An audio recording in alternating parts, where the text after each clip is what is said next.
cubana de Florida critica a México por ayudar a Cuba. Parece chiste, pero es real. Y claro que el chiste se cuenta solo. Vamos a ver cuáles fueron sus palabras y después de mostrártelas te platico el impactante contexto de quién es esta persona y la ironía de lo que nos va a decir.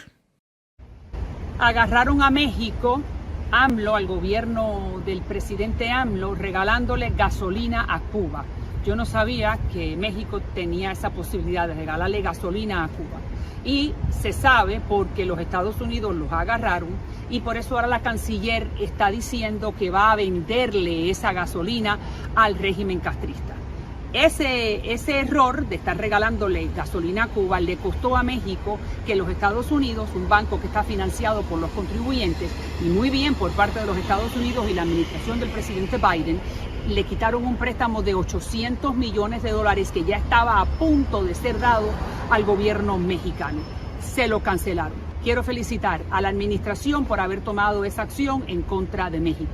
Aquí no se le puede darle préstamos financiados por los contribuyentes norteamericanos a nadie que le esté regalándole gasolina al régimen castrista. Mándeme sus comentarios. Pero por supuesto que le vamos a mandar los comentarios. Muchas gracias a nuestro amigo Meteor Dreams por su superchat. Lamentablemente lo tuvimos que borrar porque si no el algoritmo pues nos va a bajar el live, ¿no? Claro. Nada más déjame dar el contexto de quién es la persona que acabamos de escuchar, porque es bien importante. Dale. La persona que acaban de escuchar se llama María Elvira Salazar. Es cubana. Una figura que se ha autonombrado, por cierto, como la voz de muchos exiliados cubanos viviendo en Florida. La sangre cubana corre por sus venas. Y al parecer ya se le olvidó de dónde viene y quién es. De seguro que no ha de tener parientes en Cuba que sufren por la falta de combustible y de los insumos más básicos, que quiere que se inflijan aún más dolor a los cubanos, porque créanme que el verdadero costo de esas sanciones no las paga el gobierno cubano.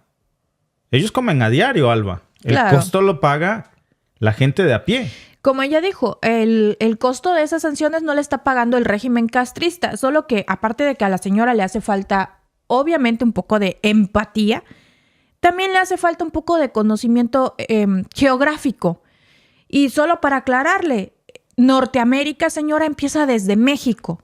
Si estamos hablando de que está de acuerdo en que no se utilicen los impuestos de los norteamericanos para darle un préstamo a México, estaría diciendo que entonces están utilizando los impuestos de México, Estados Unidos y Canadá, porque eso es lo que comprende Norteamérica. Ahora, si quiso decir Estados Unidos americanos o Estados Unidos de América, entonces corresponde a Estados Unidos. Porque el nombre oficial de México también, señora, porque creo que no lo sabe. No sabe de geografía. No sabe de geografía ni tampoco de nombres oficiales. Es Estados Unidos mexicanos.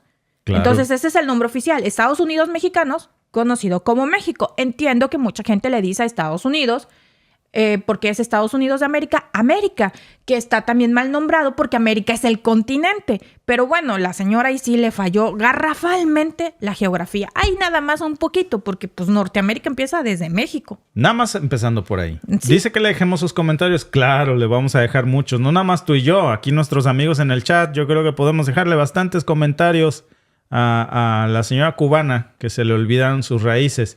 Ahora, ¿a quién ayuda México cuando manda este tipo de ayudas? ¿Ustedes creen que solo se beneficia a, como dice esta señora, al régimen dictador? ¿O se ayuda a su sangre cubana? Los cubanos enfrentan una dura escasez de combustible que, según afirman, es la más prolongada en años. Las filas de autos se extienden por kilómetros alrededor de las estaciones de servicio de la capital. Los automovilistas han creado múltiples grupos de WhatsApp donde comparten información sobre el abasto o la larga espera que llega a ser de un día. Mientras, las consecuencias de la crisis son directas en la vida económica y social del país. Todo está muy caro en esta vida, aquí y más aquí. Muy difícil de conseguirlo todo. La alimentación, todo, el transporte malísimo. Ya le digo, estoy desde ayer aquí en la cola. Voy a guardar la moto en la casa y no salir más para la calle. Que me afectaría más porque entonces si no tengo trabajo. La contingencia energética ya obligó a 5 universidades a suspender las clases presenciales esta semana, una en la capital y 4 en provincias. Y con el transporte público afectado, muchas personas que no pueden llegar a sus centros laborales volvieron al teletrabajo.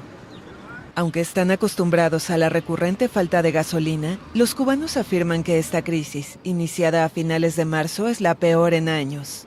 Lo que sea, hay crisis con el petróleo, crisis con la gasolina, crisis con lo que sea, y el cubano siempre da para fuego. Siempre, el cubano nunca lo va a dejar correr. El cubano siempre le va a meter duro a lo que venga. A mediados de abril, el presidente Miguel Díaz-Canel admitió no tener claro cómo logrará salir de esta situación. Según él, Cuba consume menos de 400 toneladas de combustible de las 500 a 600 que necesita diariamente. Explicó que los países que suministran el crudo a Cuba no han cumplido con sus compromisos porque enfrentan una situación energética compleja. Aunque no mencionó directamente a ningún país, expertos creen que las quejas apuntan a Venezuela, principal proveedor de Cuba, cuya producción petrolera se ha desplomado desde 2021. Cuba también depende de las importaciones desde Rusia y en menor medida de Argelia. Y nosotros, bueno, como un país subdesarrollado, bloqueado financieramente, todas las cosas, bueno, todo se sabe, y más una lista terrorista, más nos afecta cualquier cosa, porque dependemos del mundo. No somos grandes productores de petróleo. Y entonces, bueno, dependemos del mundo con todo esto. Y el mundo al estar en crisis, más nos afecta a nosotros. Las autoridades adelantaron que las dificultades continuarán durante abril y mayo.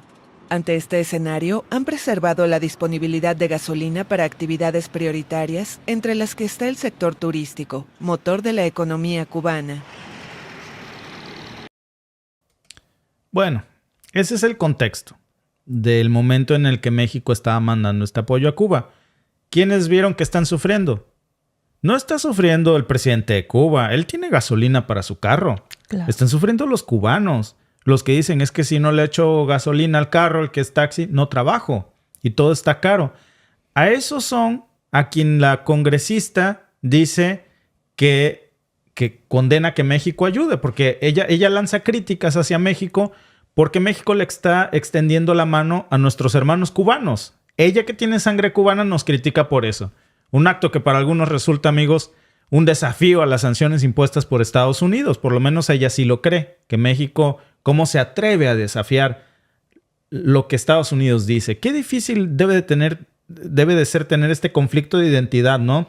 Y querer ganarse el lugar de decir yo soy americana y te lo demuestro traicionando mi sangre cubana. Pero a mí me gustaría saber dos cosas de la señora congresista. Que ojo que americana, como dicen nuestros amigos aquí, América es un continente, no como ella dice un país, pero bueno. Pero a mí me gustaría saber dos cosas de la señora congresista. Una, ¿es nacida en Estados Unidos o nacida en Cuba?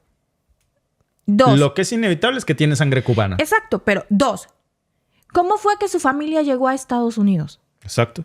Fueron de los primeros que salieron cuando fue el golpe de estado, por decirlo así, de Fidel Castro para Fulgencio Batista.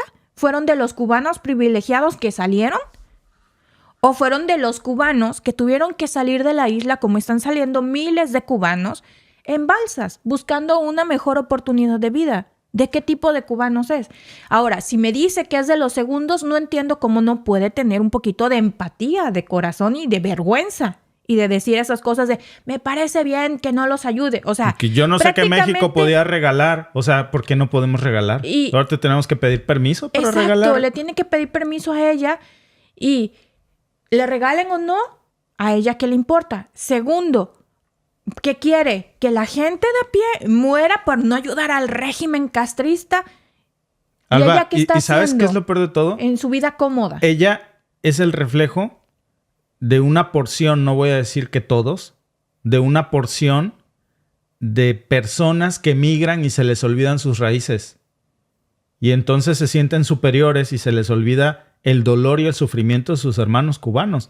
Este origen que tú dices de la Revolución Cubana en 1959 y lo que siguió después con la instauración de los embargos comerciales en 1960, amigos, esa historia ha estado marcada por el aislamiento y la controversia.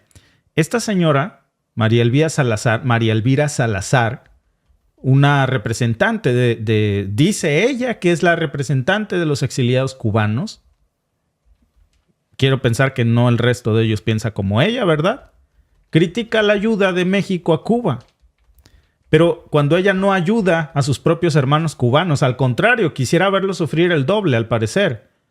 ¿No es eso, amigos, una ayuda de alivio y esperanza para los parientes cubanos olvidados por ella misma, por la congresista, que México está viendo por sus familiares o por su sangre, que siguen viviendo en Cuba y que enfrentan crisis tras crisis, dado por el embargo de Estados Unidos, que ha sido, amigos, uno de los principales dramas económicos y sociales que tienen a Cuba sufriendo? La situación se complica, amigos, más si consideramos que las sanciones de Estados Unidos, aunque supuestamente tienen la intención de presionar al gobierno cubano, afecta directamente al pueblo. Y aquí, amigos, surge la pregunta del millón. ¿Es justo que el pueblo cubano pague las consecuencias de un juego político? ¿Es coherente que los que una vez buscaron refugio y solidaridad internacional en otros países, ahora que ya están allá, critiquen cuando un país como México le tiende la mano a su sangre? Esta historia, amigos, no solo nos habla de hipocresía en la política exterior y de traición a tu propia sangre, también revela una lucha de identidades, de principios y de una memoria que a veces parece selectiva. La crítica de Salazar nos da una pequeña muestra de la complejidad de la experiencia del exilio para muchas personas, el deseo de libertad para su gente, la resistencia a lo que ella dice que es un régimen que los expulsó, y el dilema moral que representa aceptar o rechazar la ayuda humanitaria. Pero fíjense, amigos, más allá del discurso que ella tiene, por mucho tiempo México ha mantenido una postura de ayuda hacia Cuba. Esto no es algo nuevo. Desde la firma del Acuerdo de Contemplación Económica en el año 2000, ha habido una serie de intercambios comerciales diplomáticos que han reforzado los lazos bilaterales entre México y Cuba. Pero, ¿qué pasa cuando esos lazos parecen contravenir las sanciones impuestas por otra nación? Para ponerles en contexto de lo que hablamos, en los últimos años México ha enviado cargamentos de petróleo a Cuba. Esos gestos pues son algo simbólico. No tendría que pasar a más, pero no han pasado desapercibidos para Washington. En un mundo que está interconectado, donde las sanciones de Estados Unidos a Cuba parecen un pulpo con tentáculos extendiéndose a lo largo del globo, cada movimiento es sancionado también por Estados Unidos. Es algo terrible lo que está pasando ahí. ¿Cuál ha sido la reacción estadounidense? No tan estridente como uno esperaría. ¿Por qué? Porque tal vez la realidad es que el pragmatismo a menudo pesa más que la retórica. Miren, hablemos de números. Para México, el intercambio con Cuba no representa una cifra que mueva la aguja de nuestro Producto Interno Bruto. Pero para Cuba, esa ayuda es muy importante. Es un salvavidas. ¿Cómo afecta esto a Pemex, a la petrolera mexicana? Los envíos de petróleo, amigos, deben balancear la línea entre el apoyo humanitario y la sostenibilidad financiera. No hay que olvidar que Pemex tiene ya problemas económicos muy serios. Y mientras Pemex navega con estas agujas turbulentas, ¿dónde queda una ley llamada Ley Helms-Burton? Esta ley, amigos, estadounidense, supuestamente permite demandar a empresas que hacen negocios en propiedades confiscadas tras la Revolución Cubana. Una ley que, por cierto, México, como muchos otros países del mundo, han considerado extraterritorial, porque no puede una ley estadounidense ir más allá de sus propios territorios, y no la reconocemos. Aquí entra en juego, amigos, una cuestión de soberanía y de influencia extranjera, algo que Estados Unidos parece no conocer. ¿Cómo sostiene México su postura en esto, amigos? ¿Y qué es lo que está pasando aquí? Entre este juego del bloqueo petrolero al pueblo cubano, la ayuda mexicana, pues se hizo como un respiro en medio de su crisis económica, de esto que les acabamos de mostrar en el clip. Esa es la realidad que estaba viviendo Cuba y que está viviendo. Pero no hay que engañarnos, amigos. Las consecuencias de esas acciones ahora resulta que nos quieren embarrar a nosotros también por ayudar a nuestros hermanos cubanos con sanciones. Entonces, México es un transgresor que se atreve, que osa a desafiar las ilegales sanciones estadounidenses a Cuba, y ahorita les voy a decir por qué son ilegales, o es un aliado. ¿Está desafiando a Goliat o simplemente estamos siguiendo nuestro propio camino humanitario? ¿Qué dice, por cierto, el presidente de México de todo esto? Bueno, vamos a ver qué dijo hace precisamente unas semanas. Y nosotros no podemos darle la espalda al pueblo de Cuba y no tenemos que pedirle permiso a ningún gobierno extranjero. De esa forma, López Obrador garantizó su total apoyo a Cuba el lunes. Los comentarios ocurren una semana después de que el director de la petrolera estatal mexicana Pemex, Octavio Romero, negó que la empresa haya donado hidrocarburo a La Habana y que por ello fuera negado un crédito en Estados Unidos. El Exim confirmó la semana pasada a la AFP que no canceló ningún financiamiento a Pemex por dicho motivo.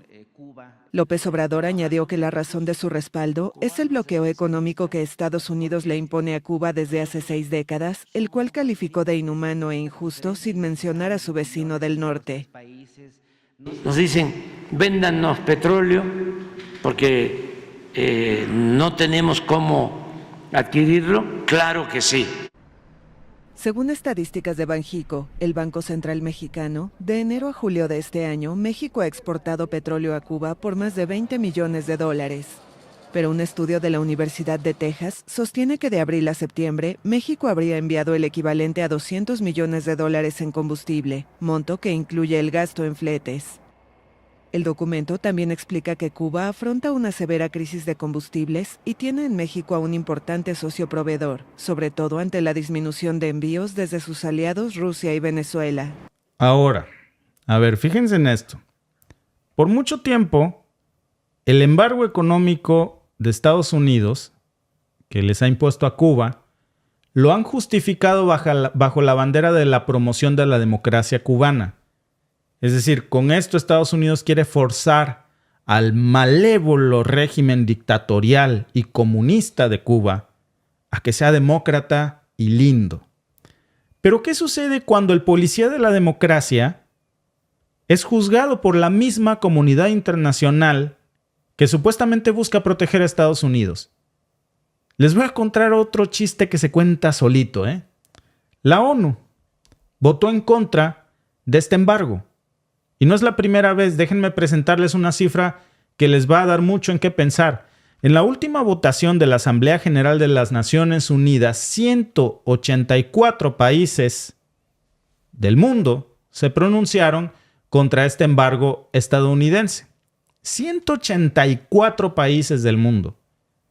Solo hubo 2 votos a favor de Estados Unidos. Estados Unidos, que ni modo que votar en contra del mismo, ya sería el colmo, e Israel. Los únicos, Alba. Ni Ucrania, que ha recibido tantísimo dinero de Estados Unidos, votó a favor de Estados Unidos. Se abstuvo. No, pero fíjate que nuestro amigo Miguel Fernández dice que el bloqueo no existe, que es algo que nosotros nos estamos inventando. Bueno, pues ¿qué se puede decir de eso?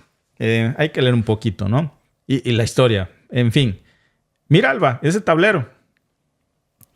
Pero yo digo, fíjate, solamente Estados Unidos votó en contra, Israel votó en contra. Por obvias razones, ¿verdad? Claro. Porque esto es reciente. Y Ucrania se abstuvo. Dijo, no, yo no me voy a meter en camisa porque ya de no once me has varas. mandado dinero en las últimas 3 semanas. Exacto. Pero ve, todos los demás, pero sin embargo, no se le puede obligar a que levante las sanciones, a que levante el embargo. No, mira, para allá voy, Alba, porque ve, ahí están los países miembros de la OTAN. Claro, ni ahí sus están aliados todos. occidentales votaron a favor del propio Estados Unidos, ¿eh? No, y búsquenle. Y mira, Alba, esa es la cifra.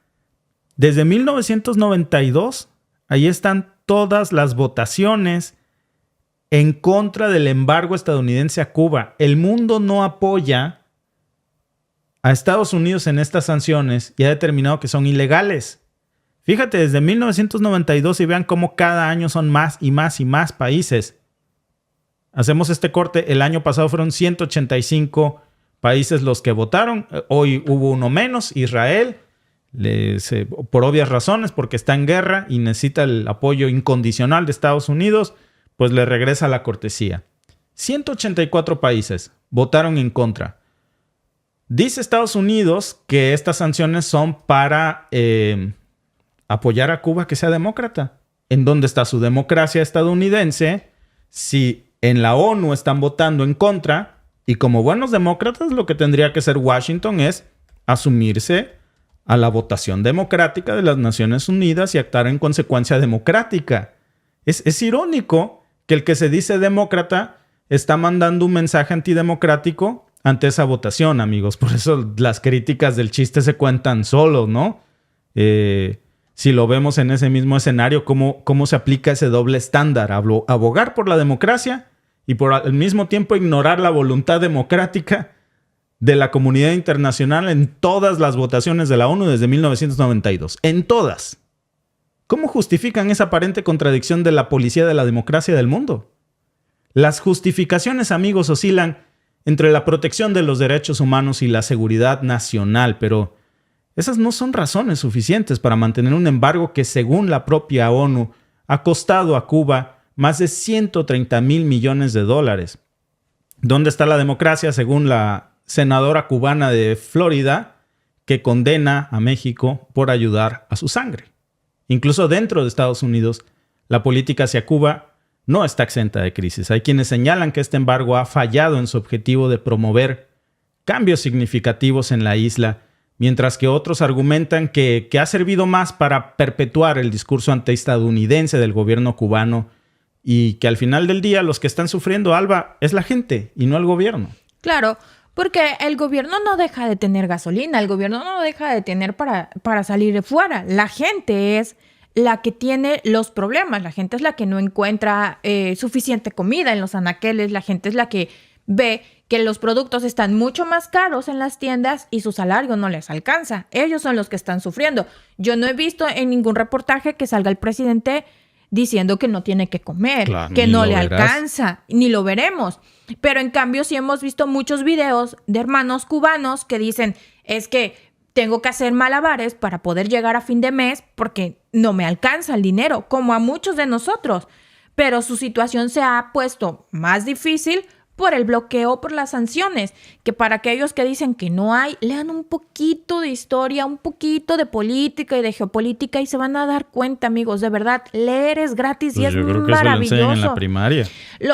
Y si no lo creen, ustedes leen, investiguen, pero por favor, venir a decir que no hay embargo, que no hay bloqueo, es como venir a decir que en diciembre nunca se celebra Navidad. Entonces, hay cosas que simple y sencillamente no cuadran, amigos. Mira, el meollo del asunto. Este concepto, repito, de democracia. Estados Unidos, que se autoproclama como un faro de libertad y democracia, pero es democrático imponer medidas, amigos, que la mayoría de la comunidad internacional está rechazando en la ONU. En consecuencia, y poniendo un ejemplo de democracia, si 185 países por más de 20 veces te han pedido cada año que retires las sanciones a Cuba, entonces ¿con qué cara tú vas a condenar en la ONU cuando otro país no hace caso a las recomendaciones de la ONU si por los últimos 20 años tú te pasas todas las votaciones casi unánimes de la ONU por el arco del triunfo? ¿Qué significa la democracia en este contexto? ¿Y cómo es posible, amigos, que en su intento por sembrar democracia, estas sanciones estén erosionando su propio principio democrático de respeto por la mayoría en la ONU? Y peor aún, que venga de una misma congresista cubana en Florida palabras como estas, Alba. Claro, porque ella está muy cómoda en su casa. Claro. En su casa tiene electricidad, en su casa tiene comida, en su casa no le falta nada. Entonces ella cree seguramente que todo el pueblo cubano está en las mismas condiciones que ella. No, ella sabe que no. No le importa. No le importa. Honestamente no le importa ni le va a importar porque ella y los suyos están bien. ¿En qué punto pasó su odio a Cuba a convertirse a un odio hacia los cubanos? Exacto. O sea, ¿por qué no mejor abogar para que se salga ese régimen castrista que tanto odias y que tanto estás criticando en redes sociales? ¿Y por qué no mejor abogar y buscar la manera de que los hermanos cubanos salgan adelante? ¿Por qué hacerlo así de bien, que no vaya gasolina? Prácticamente es que no vaya comida, como los que están ahí vitorreando que no entre la ayuda humanitaria a Gaza. Prácticamente estás en la misma situación, que no entre nada a Cuba para derribar el régimen castrista. O sea, hay que tener 3 dedos de frente para darse cuenta que todo eso que está entrando no es para el régimen castrista, es para la gente. Ahí están las filas. Ustedes se pueden dar cuenta, hay muchísimos canales de creadores de contenido de Cuba en donde exponen su día a día, las dificultades que tienen para obtener gasolina, para obtener arroz, para obtener muchísimas cosas. Hay que ser un poquito, pues, más humano, por decirlo de una manera elegante. Claro, por supuesto. Porque, fíjate, decía por aquí alguien hace rato que estábamos viendo el video y tú me comentabas, mira qué comentario tan interesante, nada más que se me perdió, que hablaba acerca de la situación de cómo era Cuba antes de Fidel Castro. Dice por aquí, por cierto, alguien, que mira, lo voy a poner, dice aquí. No me gusta poner este tipo de comentarios, pero bueno. Por cierto, gracias por tu superchat. Usted no sabe nada del tema, dice nuestro amigo. Cuba. Infórmese de la historia, que el tema viene desde mucho antes de que tú nacieras. Y si tú naciste en esas épocas, por lo visto eso no te hizo aprender algo acerca de Cuba, amigos. ¿Cómo era Cuba antes de que asumiera Fidel Castro las riendas de Cuba? Ahora, no con eso quiero decir, díganme mis hermanos cubanos o por ejemplo aquí Sniper Variant, si estaba mejor Cuba con el régimen de Fulgencio Batista de lo que lo estaría ahora. Eso sería una perspectiva interesante, ¿no? Pero si la historia nos ha enseñado algo es que nos fuimos de extremos a extremos. En un extremo en el que en la época de Fulgencio Batista prácticamente Cuba era el otro Hawái de Estados Unidos, una isla propiedad de Estados Unidos, operada y controlada casi en su totalidad por empresas estadounidenses. A todo lo contrario, obviamente después de la Revolución Cubana, imagínate, nada le va a molestar más a Estados Unidos que le pegues en el bolsillo. Y fue precisamente lo que pasó en la época de Fidel Castro. Las sanciones se recrudecieron en una época, por cierto, en donde se conjugó el tema de la Guerra Fría con la lucha del capitalismo versus sistemas comunistas, y Cuba era el ejemplo número 1 a combatir, y era poner ese gran ejemplo de que el comunismo no puede prosperar y había que hacerlo reventar a como dé lugar. Yo no creo, por cierto, en regímenes absolutos, pues, ni en sistemas absolutos. Yo no creo que el capitalismo absoluto sea la solución para el bienestar de la sociedad. Henos aquí, con el 1% de la población mundial controlando el 80% de la riqueza del mundo, y yo no creo que eso sea justo, como tampoco creo que el comunismo nos dé una solución en donde entonces todos seamos pobres y nadie sea rico. Yo creo que tenemos que buscar un punto intermedio, y yo les he dicho en otros en vivo, ¿no? Como hay países, por cierto, Finlandia, los países que ustedes ven que se identifican como los más felices del mundo son precisamente los que tienen sistemas mixtos de socialdemocracia. Pero lo que estamos viendo aquí, amigos, en Cuba es producto en gran parte de las sanciones. Porque si no tuvieran el pie en el cuello, yo no creo simplemente que Cuba estaría como está. Claro, preguntaba alguien, se me fue su nombre, que cómo es que hay youtubers en Cuba, que cómo pagan el internet. Hay varias formas de obtener el internet en Cuba. Una de las más populares es mediante tarjeta, que cuesta 453 pesos cubanos. Y también hay manera de obtener internet gratis. Entonces, muchos creadores de contenido, obviamente, cuando su canal monetiza, tienen dinero y lo invierten en esa tarjeta para obtener el internet y poder seguir subiendo su contenido. Y otros lo obtienen gratis. Yo me acuerdo que hace años en Twitter, cuando todavía no estaba en Cuba, había una defensora, se me olvidó su nombre, y era muy famosa, y ella tenía cuenta de Twitter sin teléfono inteligente, con un Nokia de estos así como de lamparita, y ella utilizaba con los libros que llegan haciendo donaciones a Cuba. Si algo también por lo que son reconocidos los cubanos internacionalmente es por ser muy cultos, son personas que leen mucho. Ella descubrió cómo por medio de su teléfono con mensajes de texto podía publicar en Twitter, y lo hacía directamente. Ella lo explicó una vez, de hecho, cuando Cuba empezó a abrir las fronteras para los cubanos y empezaron a dar los pasaportes, ella fue a pedir el pasaporte, se lo dieron, y anduvo por el mundo dando conferencias de cómo ella tuiteaba sin tener un teléfono inteligente y sin hacerlo directamente. Entonces, también lo que ha caracterizado a Cuba desde el bloqueo ha sido su ingenio.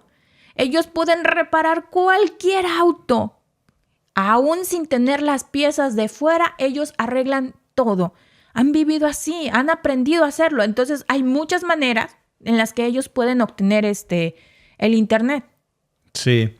Estoy leyendo aquí varios comentarios acerca de esta situación que dicen, bueno, de cuál es la postura de algunos, yo no creo que de todos, algunos cubanos que viven en Florida, como la congresista. Pero yo no creo que ese sea el sentir general de nuestros hermanos cubanos que ahora viven en Estados Unidos. Yo creo más bien que eso obedece a una especie de trastorno migratorio en el que, bueno, pues tiene que demostrar de alguna manera sentirse como ya parte de Estados Unidos, renegando de su propia sangre. Y yo creo que puedes ser parte de Estados Unidos sin renegar de tu propia sangre. Claro. Nadie en Estados Unidos te va a pedir que hables mal o que desees mal para tu propia sangre para sentir que perteneces a Estados Unidos. No es eso necesario. Otros extremos también que uno ve, ¿no? Como hace poco yo te decía, hay algunas personas que emigran y se les da también el inglés, que al mes se les olvida el español. Ah, sí. No, de esos que están hablando y you know, so. Y cuando los oyes hablar inglés dices, pues para andar presumiendo que ya no sabes hablar español, pues inglés tampoco, hermano. Entonces, ¿qué hablas? Pero entonces te encuentras atrapado entre dos mundos como la congresista, porque yo te apuesto lo que quieras, que más de un escenario de racismo ha de haber sufrido producto de su... Claro. Ahora sí que lo voy a decir en el sistema pochométrico que ella debe de manejar en base a su background. Uh-huh. Seguro que recibió ya más de 10 episodios de racismo en una comunidad en la que ella no se siente totalmente aceptada y otra comunidad en la que ella no la quieren ni en pintura, pero pues se lo ha ganado a pulso. Y ahora, ¿a qué pertenece? ¿En medio de qué está?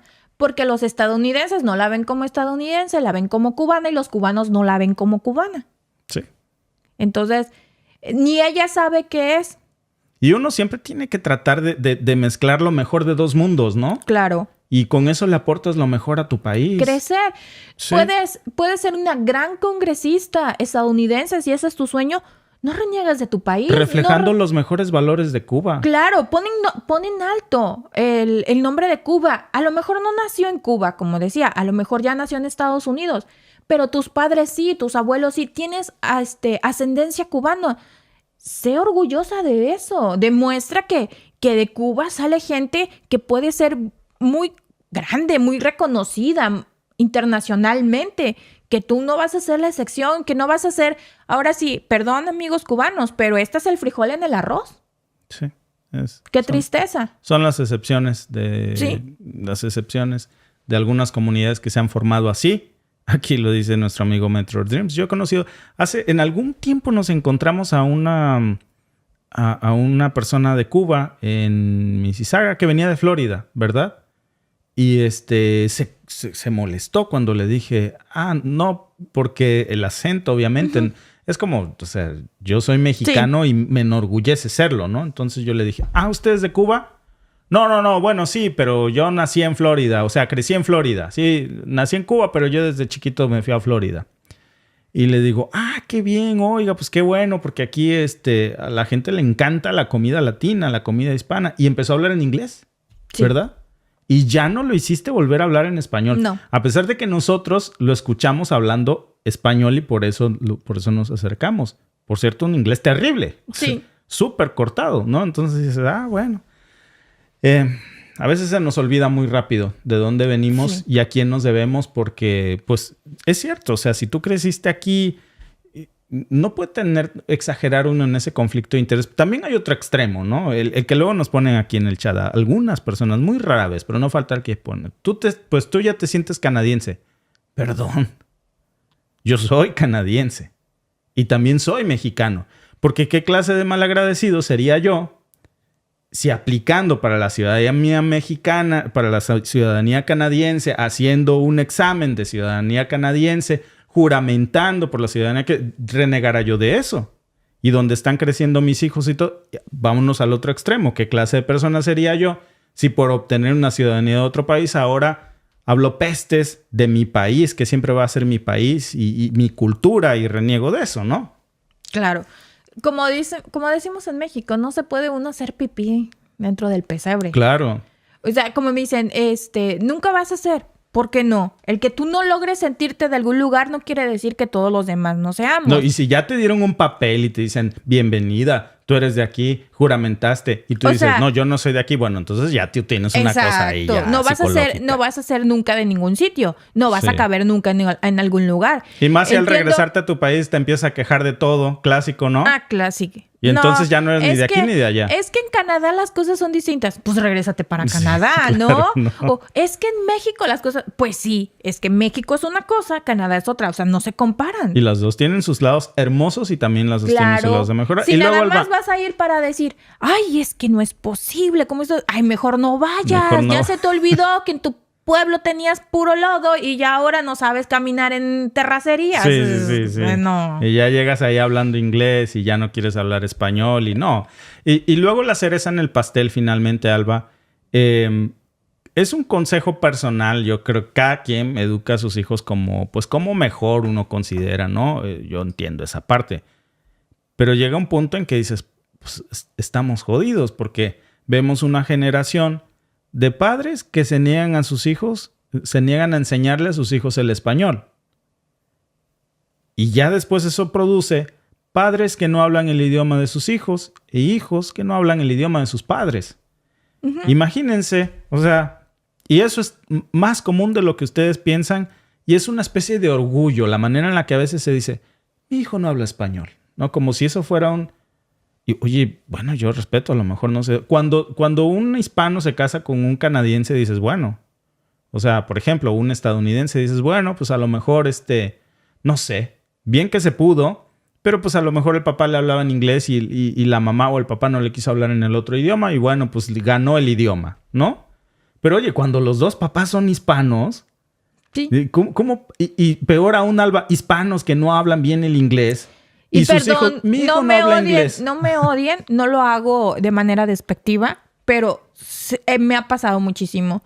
Son dos latinos que están en un país sin un estatus migratorio bien y lo dicen así como manera despectiva. Mi hijo no habla español. Sí, no. ¿Por qué? ¿Tú te avergüenzas de tus raíces? Yo no, al contrario. Cuando aquí es muy común que en las escuelas manden encuestas para saber cuál es el primer lenguaje que hablan los niños en casa para tener ellos sus estadísticas.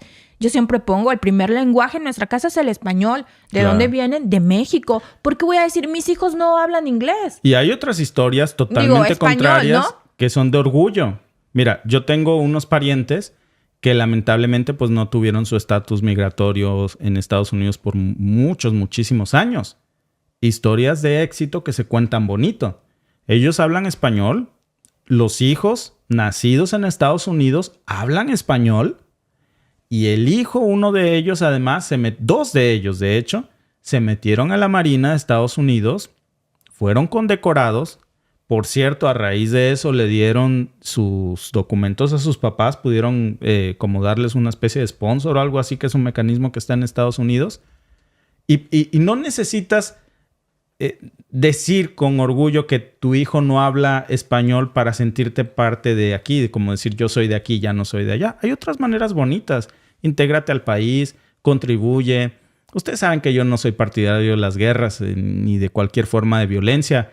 Pues, pero si alguien se mete al ejército, también tenemos que reconocer que los ejércitos de nuestros países, desde donde sea que nos miren, contribuyen en una forma muy honorable en su mayoría, ¿verdad?, a la sociedad. Por ejemplo, caso del ejército mexicano, desde donde me veas, del ejército canadiense, del ejército estadounidense, de cualquier ejército. Siempre hay cosas, bueno, pues que lamentablemente hay ejércitos que hacen cosas malas y hay militares que hacen cosas muy, pero muy buenas y bellas por la comunidad, sobre todo en los momentos más difíciles.